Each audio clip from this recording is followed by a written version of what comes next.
우리가 이제 설교를 제가 하고 목회자들이 설교를 하고 기도를 합니다. 그죠? 저 같은 경우는 끝나고 나서 같이 결단의 기도를 한다거나 이렇게 또 목회자가 먼저 기도를 인도하는 경우들이 있습니다. 왜 기도할까요, 여러분?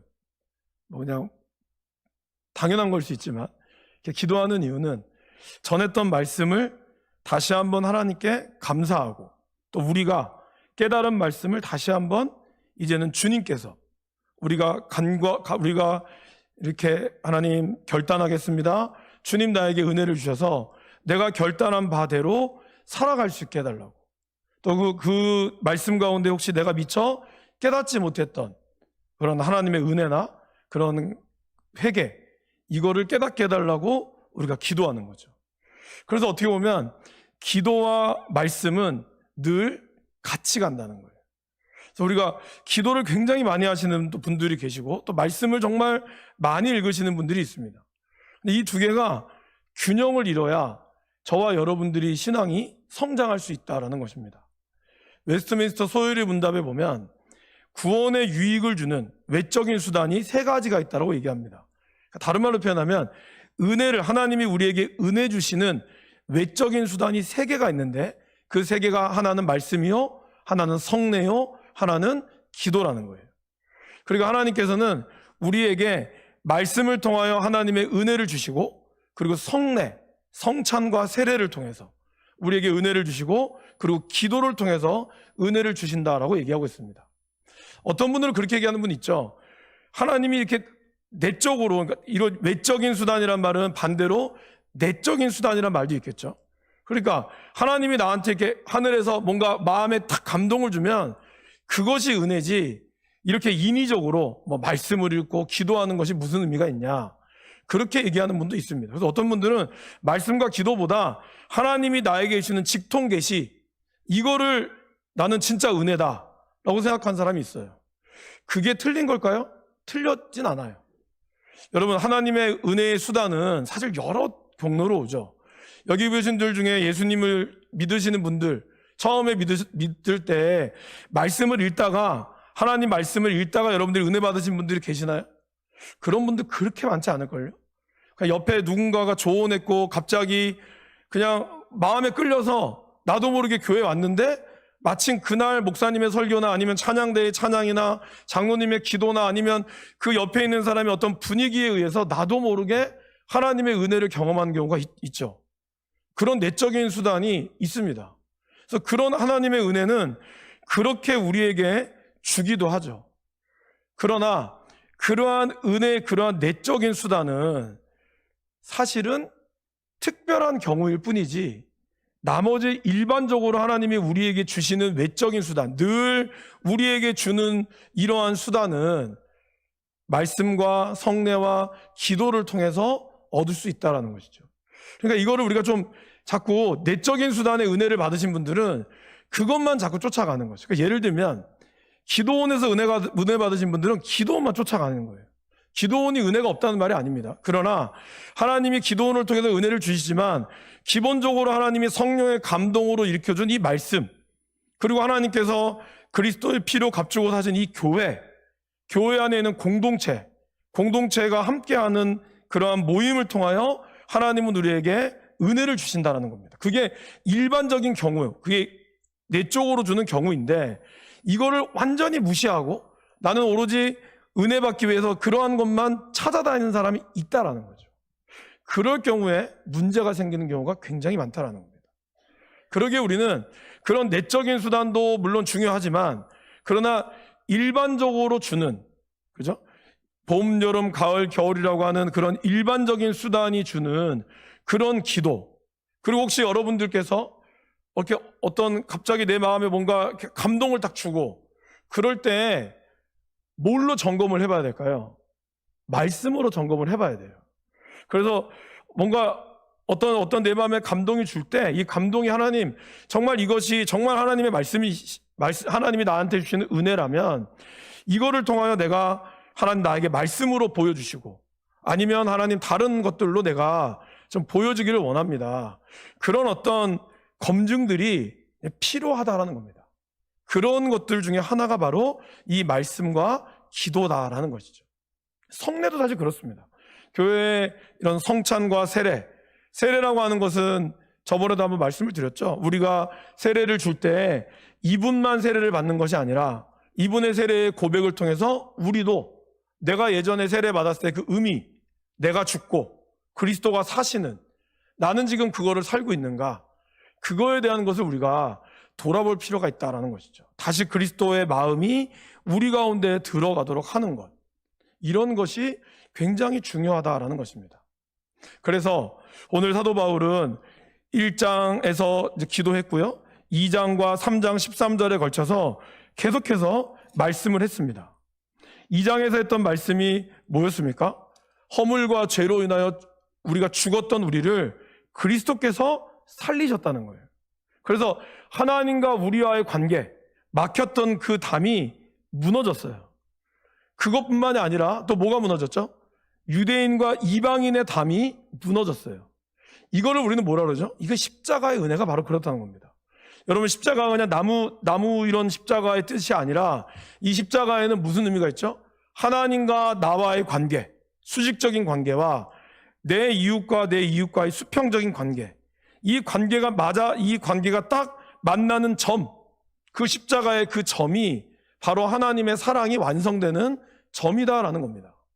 그래서 이 에베소서 2장에서는 허물과 죄로 죽었던 우리, 그리고 그 십자가로 화목하게 하시는 하나님, 그리고 그런 가운데 너희도, 2장 22절입니다. 너희도 성령 안에서 하나님이 거하실 처소가 되기 위하여 그리스도 예수 안에서 함께 지어져 가느니라. 그러니까 이 에베소 교회가 자기네들 힘으로 되어진 게 아니라 성령으로 하나가 되었고, 그리고 그것이 그리스도 안에서 온전히 교회가 세워지게 되는 것에 대해 사도 바울은 계속해서 권면했다라는 것이죠. 그리고 에베소 교회가 그런 모습으로 나아가는 것에 대해서 굉장히 감사했다라는 겁니다. 특별히 에베소 지역이 어떤 지역입니까, 여러분? 에베소 지역은 굉장히 우상이 넘쳐났고, 그로 인하여 온갖 음란함들이 넘쳐났던 지역이 바로 에베소 지역입니다. 그런 에베소 지역에서 에베소 안에도 성전이 있었고 나름대로 이 우상을 섬기는 선전이 있었는데, 교회라고 하는 성전이 인위적으로 세워진 것이 아니라 예수님의 이름으로 세워지고, 그리고 그 안에 유대인과 이방인들이 온전히 하나 되어져 가는, 그러한 하나됨을 통하여 교회가 온전히 세워져 감을 그는 감사했다라는 것이죠. 그리고 3장으로 넘어와서 복음의 비밀을 다시 한번 강조하죠. 그 복음의 비밀이 뭐였습니까? 바로 우리가 하나님의 새 사람이 되었다는 것. 그리고 이 복음의 비밀을 통하여 어떻게 됐죠? 복음의 비밀은 이방인과 우리가 온전히 하나가 되고, 교회를 통해서 하나님께서 이 세상의 모든 지혜를, 하나님의 지혜를 알게 해줬다는 것. 그리고 사도 바울은 이 일에 자기가 일꾼, 너무나 작은 자지만 하나님이 나를 일꾼 세워준 거에 대한 감사의 마음이 들었다는 거죠. 그러니까 다시 우리의 말로 표현하면 어떻습니까? 저와 여러분들이 하나님을 만남으로 우리가 하나님을 아빠, 아버지라고 부를 수 있게 되었고, 그리고 하나님의 은혜로 말미암아 내 이웃을 사랑할 수 있게 되었고, 그리고 내 남편, 내 아내, 우리 공동체, 이것을 사랑할 수 있는 힘을, 용서할 수 있는 힘을 얻었다는 겁니다.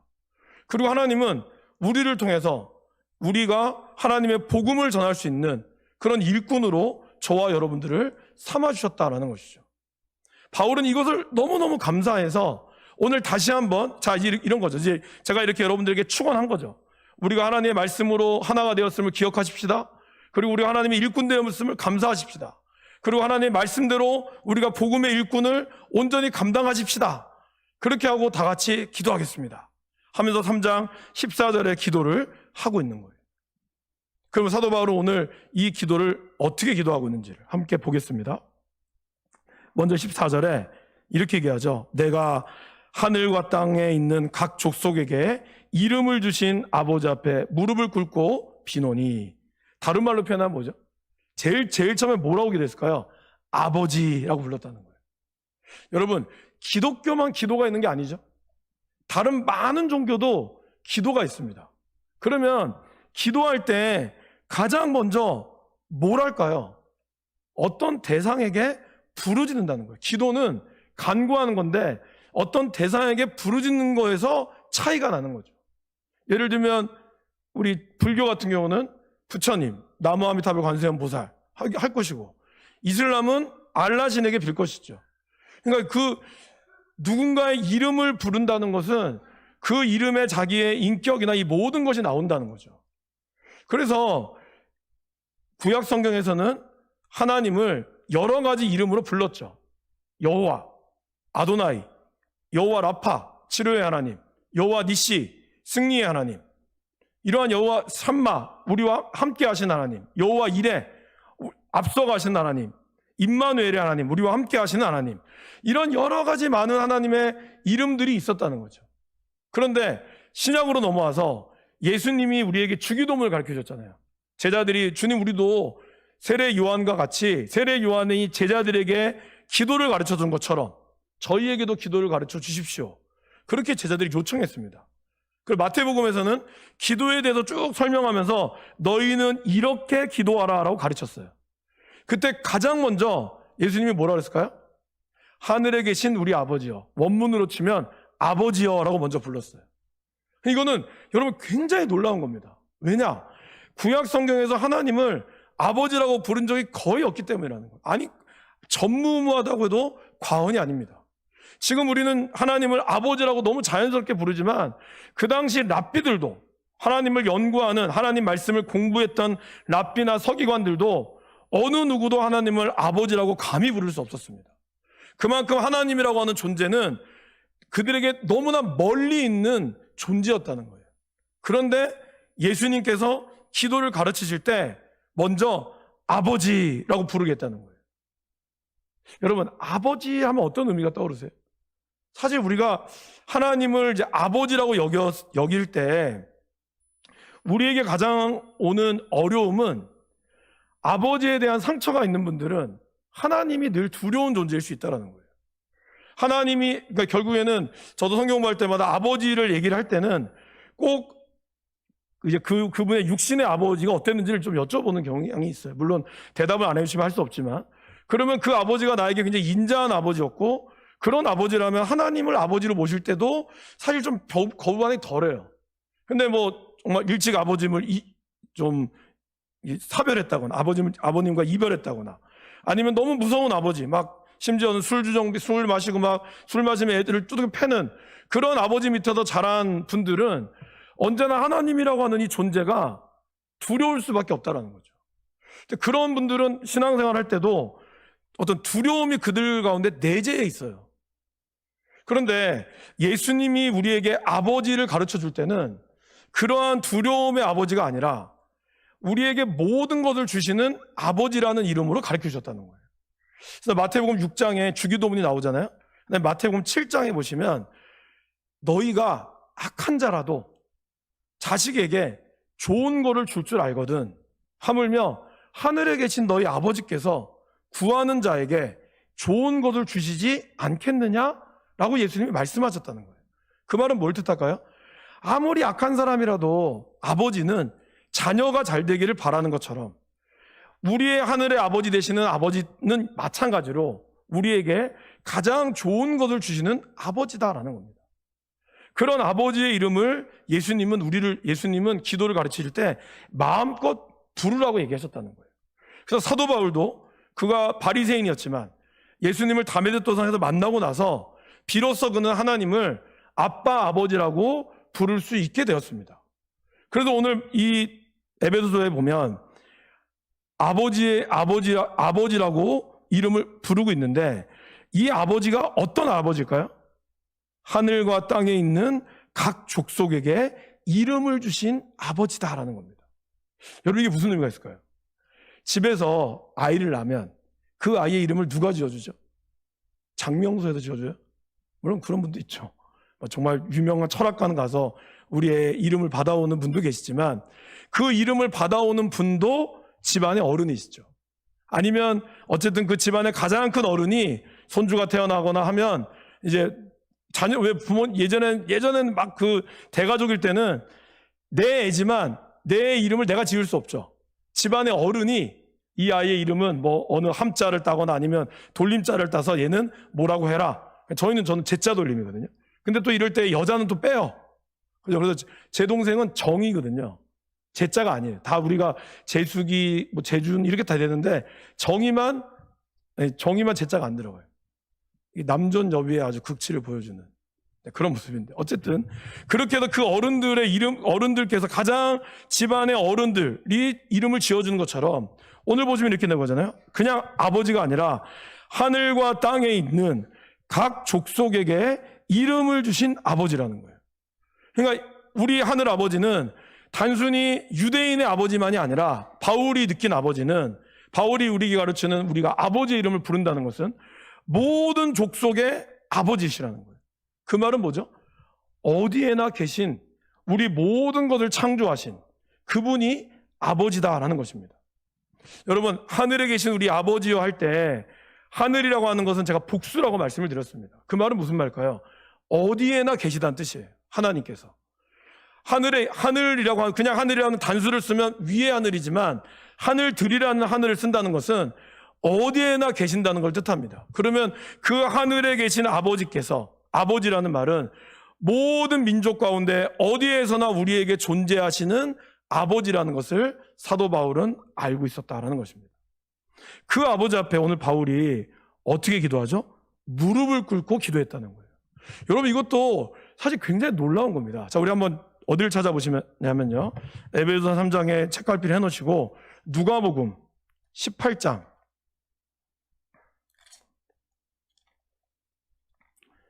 누가복음 18장입니다. 신약성경 126면에 있습니다.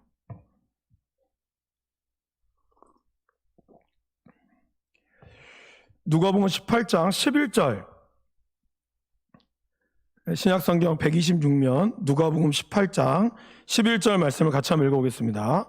바리새인은 서서 따로 기도하여 이르되 하나님이여, 다른 사람들 곧 토색, 불의, 간음하는 자들과 같이 아니하고 이 세리와도 같이 아니함을 감사하나이다. 네, 13절 읽어보겠습니다. 12절이 아니라 13절. 세리는 멀리 서서 감히 눈을 들어 하늘을 쳐다보지도 못하고 다만 가슴을 치며 이르되 하나님이여, 나는 죄인이로소이다 하였느니라. 자, 여러분, 바리새인과 세리의 기도에 공통점이 하나가 있습니다. 뭘까요? 서서 기도했다는 거예요. 보세요. 바리새인은 서서 따로 기도했고요, 13절의 세리는 멀리 서서 기도했어요. 그러니까 그 당시 신약의 기도의 특징은 서서 기도했다는 거예요. 서서. 그런데 오늘 보세요. 오늘 바울은 어떻게 기도하고 있어요? 다시 3장으로 넘어오시면 무릎을 꿇고 기도했다는 거예요. 그러니까 여러분, 이것도 굉장히 다른 겁니다. 그러니까 이 무릎을 꿇었다, 이 말은 물론 서서 기도한다는 것이 건방지다는 뜻은 아니죠. 우리가 왜 위대한 분 앞에 서면, 그러니까 누군가 입장할 때 어떻게 하죠? 다 기립하죠. 뭐 대통령 입장하신다거나 아니면 뭐 누가 할 때 다 기립을 합니다. 그래서 서서 기도한다는 것은 나름대로의 존경의 의미가 있지만, 무릎을 꿇고 기도한다는 것은 내 모든 것이 아버지 앞에 항복한다는 의미가 담겨져 있다는 거예요. 그러니까 오늘 사도 바울은 오늘 무릎을 꿇고 기도했다, 이 뜻은 그가 온전히 하나님 앞에 다 내가 내려놨다라는 것을 의미합니다. 그러니까 바울이 오늘 우리에게 가르쳐준 기도는 그냥 아버지, 존경하는 아버지뿐만이 아니라 그분이 나의 모든 것이 되심을 그가 철저하게 무릎을 꿇었다라는 것입니다. 그러니까 오늘 우리가 하나님께 기도할 때 우리의 자세가 어떻게 되느냐, 물론 뭐 꼭 무릎을 꿇으라는 얘기가 아니라 우리의 마음이 기도할 때, 하나님, 내가 정말 하나님 앞에 모든 것을 내려놓고 주님이 나의 주인이십니다라는 것이 우리의 자세와 우리의 모습 가운데 나타나줘야 한다라는 것입니다.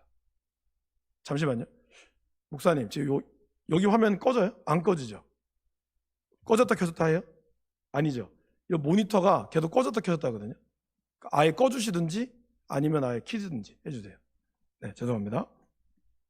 자, 그래서 바울은 그렇게 기도를 시작한다는 거죠. 이름을 주신 아버지 앞에 무릎을 꿇고 그는 기도를 시작합니다.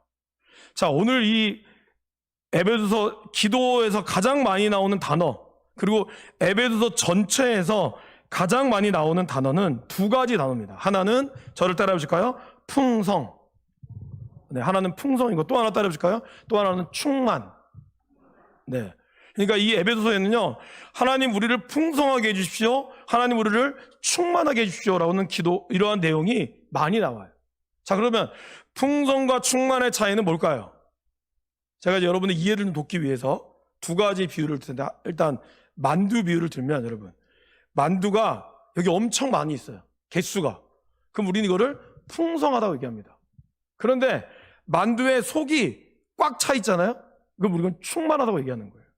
그러니까 만두가 개수는 되게 많은데, 만두를 까서 보니까 안에 이 고기는 조금밖에 안 들어있고, 그러니까 겉만 되게 풍성해 보이는데 안에는 꽉 차 있지 않아. 그런 거는 풍성하긴 하지만 충만하지는 않다는 거죠. 교회를 예를 들면, 교회가 성도의 숫자는 엄청 많아요. 막 몇천 명이 돼요. 근데 막상 교회를 하려고 하다 보면 일하는 사람은 언제나 한정돼 있어요. 그럼 이거는 충만하지 않다는 거예요. 교회는 풍성해야 될 뿐만 아니라 충만하기도 해야 한다라는 것입니다. 이것을 우리의 영적인 것과 좀 적용해 보면, 저와 여러분의 삶이 기도도 많이 하고, 그리고 또 새벽 기도부터 시작해서 온갖 많은 예배들을 다 참석해요. 그러면 우리가 예배 생활이 정말 풍성해지겠죠? 그런데 우리의 내면이 충만하지 않아요. 예배는 많이 드리고 뭐는 많이 하는데 정작 내 삶이 단단하지는 않다는 거예요. 그러니까 교회가 체격은 큰데 체력이 약해서 뭔가를 해보려고 하면 체력이 금방 지치는 거예요. 조금만 뭐 하려고 그러면 힘들어서 못하겠어요. 너무 피곤해요. 너무 지쳐요. 이거는 뭘까요? 우리가 체력이 안 되는 거예요. 이 체력을 키우지 않으면 결국에는 비만으로 교회는 어떠한 일도 하지 못한 채 병이 들어버리고 만다는 것이죠. 그러니까 바울이 에베소 교회를 위해서 기도하고 우리에게 권면하는 바는, 우리가 양적으로도 풍성해져야 되지만 그러나 내적으로도 더 충만해져야 한다는 겁니다. 그럼 뭐가 중요할까요, 여러분? 먼저 충만함이 있어야 한다는 거예요. 그래서 오늘 사도 바울은 제일 먼저 뭘 기도하고 있죠? 자, 우리 16절 말씀을 같이 한번 읽어보겠습니다. 그의 영광의 풍성함을 따라 그의 성령으로 말미암아 너희 속사람을 능력으로 강건하게 하시오며. 그러니까 사도 바울은 오늘 속사람이 능력으로 강건하게 해달라고 기도합니다. 속사람이라는 게 뭘까요? 속사람은 우리의 내면적인 것을 얘기하죠. 내 마음이, 이런 거 좀 쉽게 얘기하면 내 마음이 단단해지는 것을 이야기합니다. 근데 여러분, 내 마음이 단단해지려면 우리가 사실 어떻게 해야 될까요? 여기 보면 이렇게 나옵니다. 영광의 풍성함을 따라 속사람이 강건해지도록 얘기합니다. 영광의 풍성함이라는 게 뭘까요, 여러분? 영광은 우리가 빛을 상징하거든요. 자, 우리가 이제 태양빛을 쬐면 뭐가 많이 생기죠?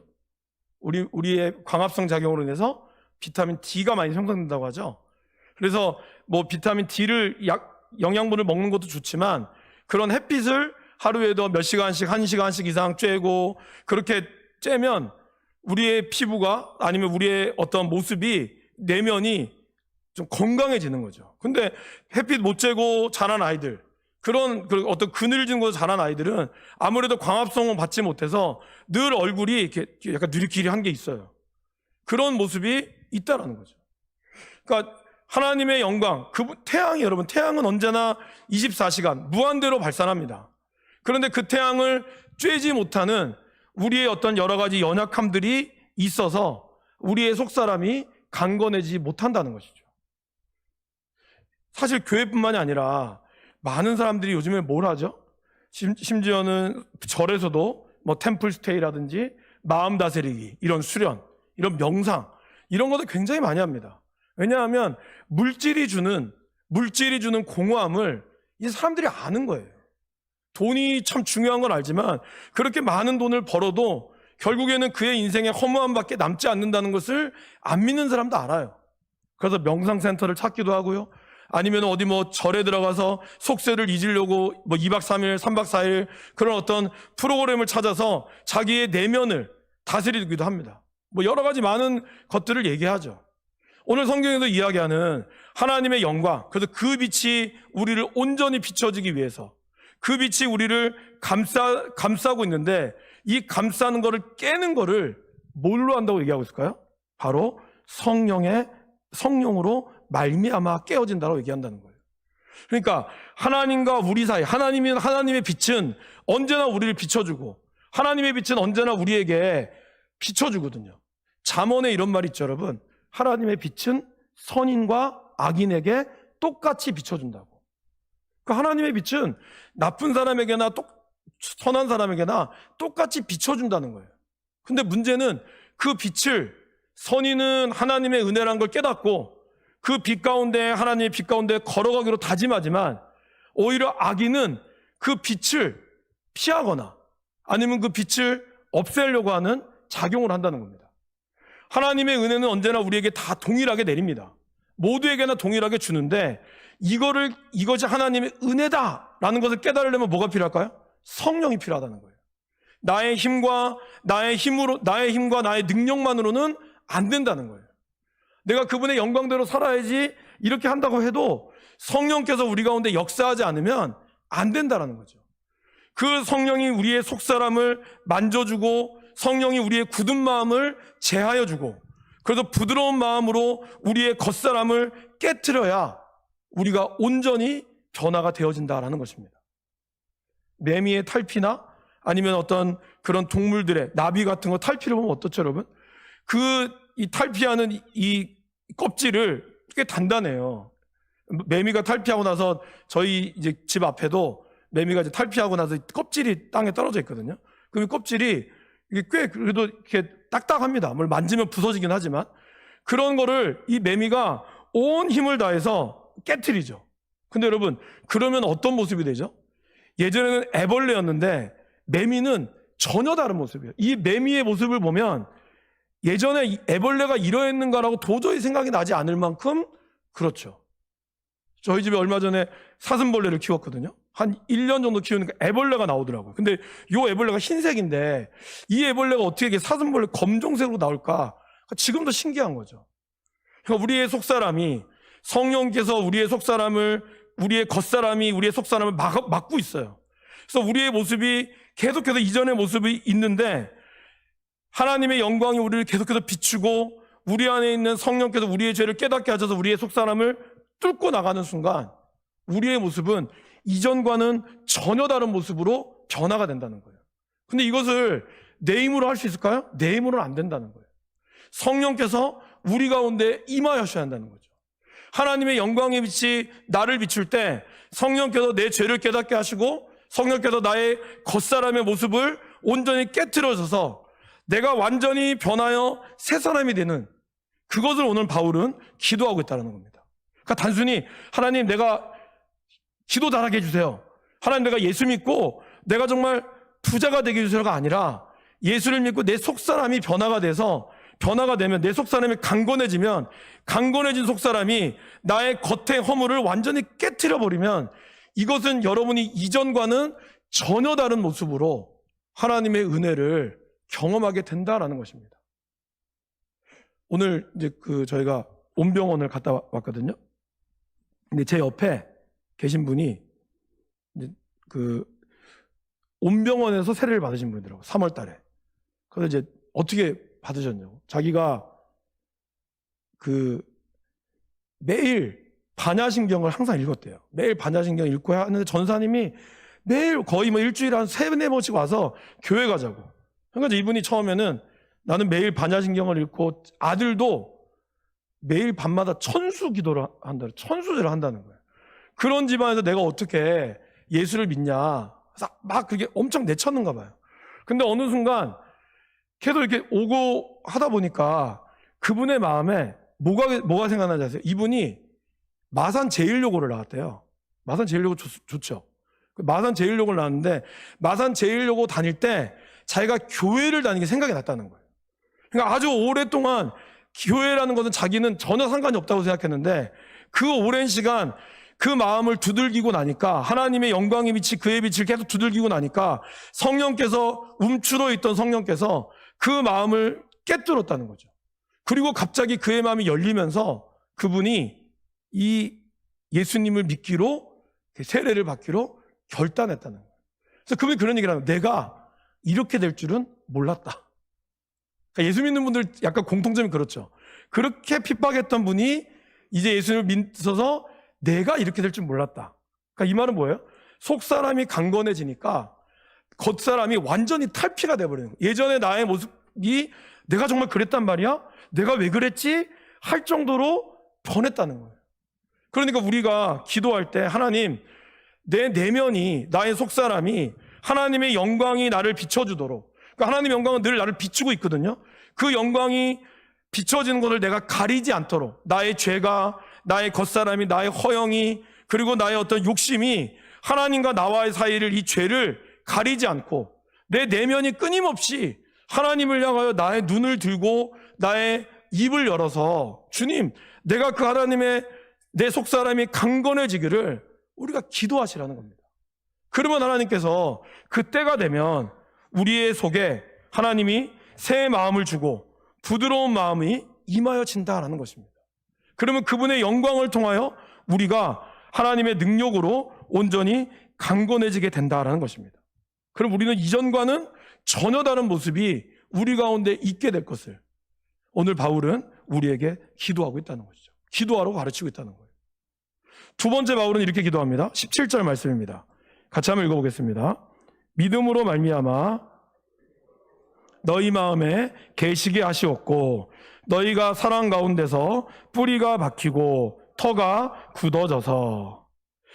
이 속사람이 강건한데, 그럼 여러분 이 속사람의 주인이 누굴까요?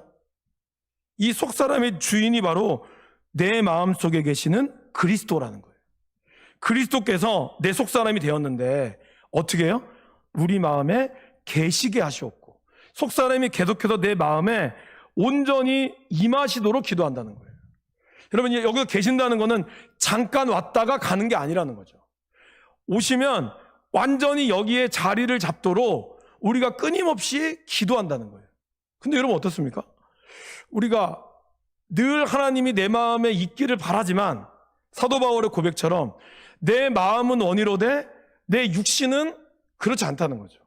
그죠? 저번에 몇 번 말씀드렸죠. 우리가 이렇게 열심히 은혜 받고 왔는데 집에 가면 나를 확 올라오게 하는 뭐 열받게 하는 사건들이 생길 수 있잖아요. 주일날에 진짜 은혜 받고 그래 내가 예배 이렇게 말씀드렸으니까 정말 집에 가서 그래 우리 애들도 사랑하고 남편도 사랑하고 해야 되는데 갑자기 집에 확 오면 화가 확 올라오는 거예요. 그래서 받았던 모든 은혜를 다 까먹을 수 있다라는 거예요. 그러니까 계시게 하시옵고라는 말은 끊임없이 그분이 내 가운데 이루어져야 한다는 겁니다. 어떻게 될까요? 믿음으로 말미암아. 그러니까 예수 그리스도에 대한 이 믿음이 우리를 계속해서 이끌어 가시도록 해야 한다는 겁니다. 그러니까 여러분 예수님이 나를 구원해 주셨다 이것만 믿는 게 아니라 저와 여러분의 삶의 모든 것을 하나님이 이끌어 주실 것이다 라는 믿음이 우리 가운데 있어야 한다는 거죠. 그러니까 많은 분들이 좀 이분법적으로 생각을 하는 분들이 많아요. 그러니까 주님이 나를 구원하신 거는 맞아요. 근데 그러면서도 막상 사회에 나가면 교회와 세상은 다르다. 예수님 믿어서 교회에서 은혜 받지만 세상은 그렇게 믿음대로 살면은 왕따 당하고 믿음대로 살면 멍청하다는 소리 들으니까 세상에서는 적당하게 타협하면서 살고 교회 와서는 우리 열심히 찬양도 하고 열심히 기도도 합시다. 이렇게 얘기하는 분들이 있다라는 거예요. 그런데 여러분 여기서 믿음은 이런 겁니다. 속사람으로 강건하게 하는데 이 강건함이 오래도록 가려면 우리의 믿음이 필요하다는 거예요.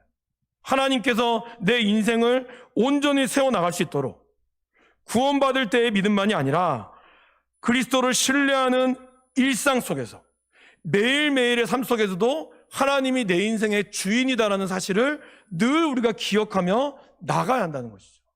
그래서 그것이 완전히 여러분의 마음밭이 이렇게 되는 거죠. 뿌리가 박히고 터가 굳어지도록 여러분의 여러분의 마음밭이 그냥 예수님을 이렇잖아요. 여러분 초신자분들이나 처음 하시는 신앙생활하면 교회를 다녀서 예수님 교회 너무 좋아요 하지만 사실 아직까지는 월요일부터 토요일까지는 밥 먹을 때 기도하는 걸 어색해합니다. 그런 분들 계세요. 주일날에는 열심히 기도하고 찬양도 하고 막 봉사도 하고 좋아하지만 세상에 나가서는 식기도하는 것 누가 볼까봐 하나님 아멘? 빨리 먹어요.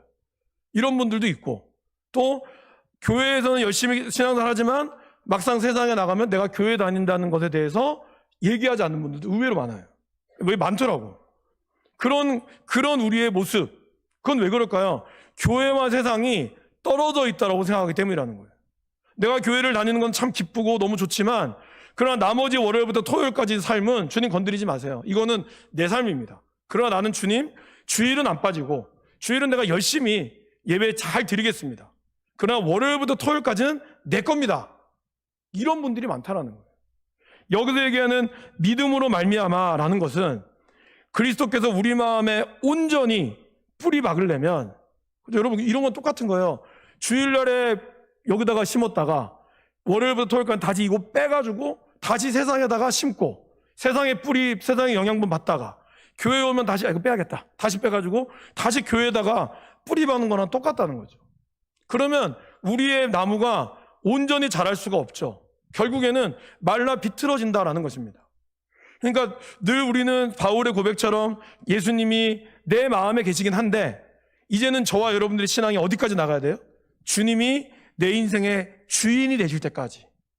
그래서 한 번 주인이 되는 게 아니라 영원한 주인이 될 때까지 우리는 매일매일 주님이 나와 함께 하심을 우리가 믿음으로 고백하고 나아가는 기도를 드려야 한다라고 사도 바울은 오늘 우리에게 기도하고 있다라는 것입니다. 그러니까 곧 바울은 날마다 죽노라라고 고백했습니다. 우리가 그런데 아무리 성경 말씀 공부하고 기도를 많이 한다고 해서 또 세상에 나가면 우리는 또 잘못된 사고방식이나 죄악의 습성이 다시 밖으로 나오잖아요. 내가 새 사람으로 지음받았지만 그것으로 끝난 게 아니죠. 계속해서 두렵고 떨림으로 우리의 구원을 이루어가야 한다는 거예요. 그러니까 우리의 구원은 예수 믿고 천국 간다, 이 구원으로 끝나는 게 아니라 이 땅 가운데서 내 마음의 중심에 하나님의 나라가 완전히 뿌리가 박히도록 그렇게 우리가 기도하고 나아가야 한다는 것입니다.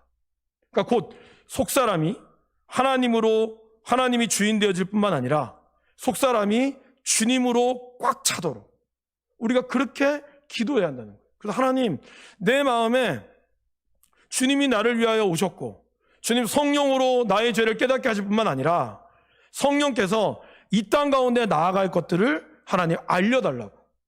그래서 천부의 의지 없어서만 노래 부르지 말고, 그죠? 십자가 군기 들고 앞으로 나가야죠. 근데 자꾸 많은 사람들이 천부의 의지 없으면 부르다가 맨날 맴돌아. 이렇게 갈다가 맴돌고 가다가 맴돌고 맨날 다랑이 쳇바퀴처럼 돌다가 어때요? 지치면 쉬어요. 좀 쉬자. 그러다 다시 그래 이러면 안 된다. 그거 또 돌아.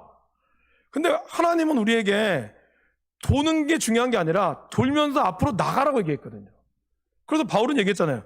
뒤의 것은 잊어버리고 표대를 향하여 계속해서 전진해야 한다고. 우리의 신앙은요, 하나님을 닮아가면서 계속해서 전진하고 나가야 한다는 거죠. 겉사람은 물론 후퇴할 수 있지만 속사람은 날로 새로워지고 또 강해지고 건강해지고 나아가야 한다는 겁니다. 그래서 처음에 예수를 믿을 때 내가 속사람이 딱 변했잖아요. 그럼 이제 변하고 나서부터의 또 다른 우리의 미션들이 있다라는 거예요. 그죠? 어릴 때는 어떻습니까? 어릴 때 우리의 기도 제목 그냥 건강하게 자라는 게 기도 제목이었어요. 근데 이제 이 아이가 건강하게 자라면 부모는 뭘 기도하죠? 좋은 대학 가도록, 취업 잘하도록 기도합니다. 그래서 좋은 대학과 좋은 취업 되면 이제 결혼, 자녀, 조금씩 이 아이의 성장과 그로 인하여 이 아이가 정말 믿음 가운데 잘 성장하는 걸 기도하는 것처럼 우리의 기도도 그러해야 한다라는 겁니다. 그러기 위해서는 내 속사람이 강하여질 뿐만 아니라 강하여져서만 멈추는 게 아니라 이 강하여진 것이 점점점 뿌리가 박히면 이 위에 또 털을 쌓고 뿌리가 박히면 또 그 위에 털을 쌓고 뿌리가 박히면 또 그 위에 털을 쌓고 이 털을 쌓는 과정들이 있을 때 우리의 하나님께서 우리가 뭘 알게 될까요? 그러면 18절에 이걸 알게 된다는 겁니다.